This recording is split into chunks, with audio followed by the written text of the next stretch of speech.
Olá! Hoje eu venho aqui para apresentar a série de vídeos Trilhas Educativas. Nós queremos dialogar com vocês sobre a economia solidária que acontece no Brasil e no mundo. No episódio de hoje, vamos falar sobre a sociedade e os modos de produção. Para entender melhor, vamos pensar sobre como vivemos hoje e quais foram os outros modos de vida e de organização do trabalho que a humanidade já viveu. Somos educados a aceitar as coisas como elas são. Nascer, crescer e envelhecer, em um cotidiano que nos obriga a pensar que trabalhamos para viver, mas que ao final não é nada mais do que viver para trabalhar. Dizem para nós que as coisas são assim desde sempre e que temos que nos acostumar com elas. Mas se formos curiosos com a realidade, veremos que tudo o que existe é construído pelos homens e mulheres e, ao contrário do que pode parecer, todas essas coisas mudam o tempo todo.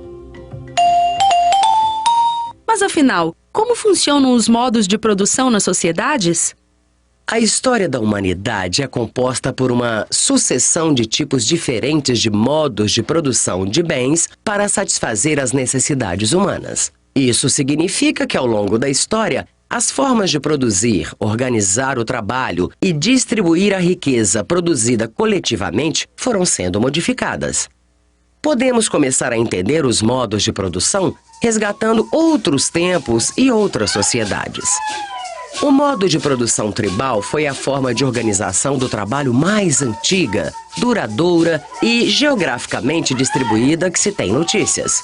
Neste modo de produção, todos trabalhavam juntos e recebiam a mesma parte pelos bens produzidos.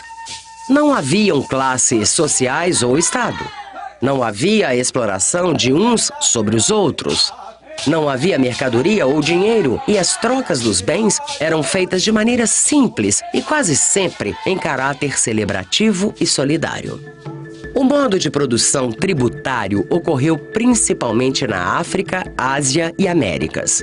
Os exemplos mais conhecidos são as civilizações do Egito Antigo, China e Incas, Maias e Astecas. Neste modo de produção, os bens eram produzidos e uma parte deles era confiscada pelo Estado por meio de tributos. O tributo era cobrado na forma de uma parte da produção ou em mão de obra para a construção de obras públicas como estradas, diques e canais de água, monumentos, muralhas. Começam a surgir aí diferentes classes sociais e também a opressão de um pequeno grupo sobre o restante do povo.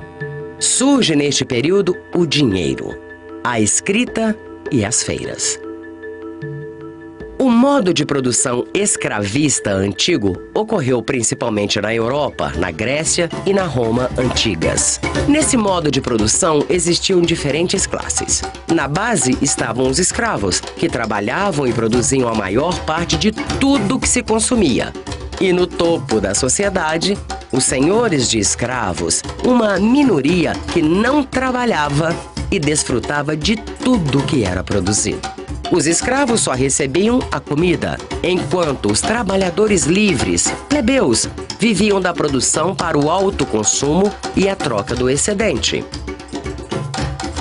O modo de produção feudal, o feudalismo, ocorreu principalmente na Europa depois da decadência do escravismo e é uma forma de vida sustentada pela produção camponesa. O comércio era realizado em feiras com o excedente da produção. O dinheiro, aos poucos, foi substituindo a troca direta de mercadorias. Os camponeses não eram donos da terra que viviam e cultivavam. Os proprietários da terra, senhores feudais, aristocratas, exigiam parte da produção e parte dos dias de trabalho em troca da proteção da vida dos camponeses. O feudalismo deixou de existir quando os comerciantes, os atravessadores das feiras, burgueses, se enriqueceram e começaram a acumular poder econômico e exigiram, por isso, o controle sobre o poder político. O capitalismo é um modo de produção surgido com o fim do feudalismo. Ele se caracteriza por transformar o trabalho em mercadoria por meio do processo de assalariamento da força de trabalho. No capitalismo, a riqueza é apropriada pelas classes burguesas no processo produtivo, além de explorar ao máximo os recursos naturais do planeta em busca de lucro e da acumulação. Ele gera necessidades inexistentes na vida das pessoas, na intenção de fazê-las cada vez mais escravos do consumo e do dinheiro. Atualmente, o capitalismo é predominantemente financeiro, o que significa que a riqueza produzida pelo trabalho está sendo apropriada por uma minoria de banqueiros que controlam o capital de forma planetária. As desigualdades no capitalismo são consequências da forma como ele se organiza, explorando cada vez mais os trabalhadores e concentrando de maneira absurda o dinheiro nas mãos de poucas famílias de especuladores financeiros. Podemos observar que em muitos modos de produção vividos pela humanidade, uma minoria se beneficia do trabalho alheio, enquanto outros vivem exclusivamente para trabalhar. A história da humanidade é escrita por essa luta milenar entre opressores e oprimidos. É importante percebermos o movimento da história e assim podemos criar condições de interferir coletivamente para construir um futuro mais justo conosco, com a natureza, com os nossos semelhantes e com as novas gerações que virão. Você deve estar imaginando como poderíamos intervir e buscar outras formas para sair do capitalismo e melhorar a vida das pessoas e dos